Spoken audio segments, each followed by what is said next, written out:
Tinatapon na lang daw ng mga magsasaka pananim nilang carrot dahil sa dami nito. Sa gitna ng oversupply, nakaapekto na kaya yan sa presyo ng carrots. Live mula sa Maynila, may unang balita si Jomer Apresto. Jomer, magkano? Igan, good morning. Narito ako sa Trabaho Market sa Sampaloc, Maynila kung saan sinasabi ng ilang tindera na hindi gumagalaw ang presyo ng gulay dito sa nakalipas na 3 linggo. Yan ay kahit oversupply na umano ang karot sa Benguet at ipinamimigay na lang ito roon o di kaya itinatapo na lang. Narito ang aking report.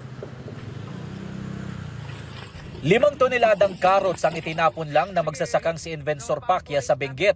Hindi niya na umano kasi mapakinabangan ng mga ito kahit ibinagsak presyo niya sa 3 piso ang kada kilo ng carrots doon.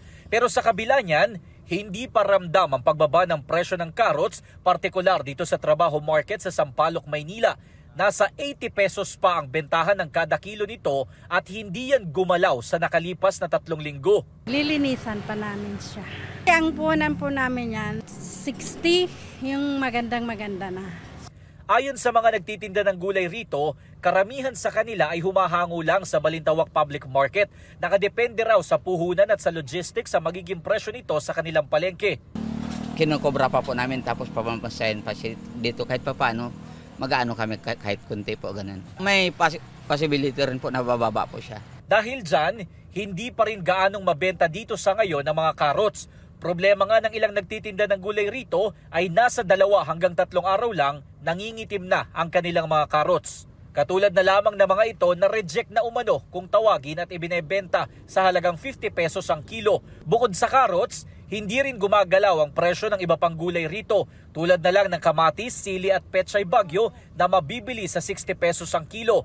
Nasa 80 pesos naman ang kada kilo ng talong, ampalaya at patatas. Nasa 100 pesos naman ang kilo ng puting sibuyas at 120 pesos ang pula. Habang nasa 150 pesos naman ang imported na bawang. Wala rin paggalaw ang presyo ng mga karne tulad ng manok na nasa 220 pesos ang kilo.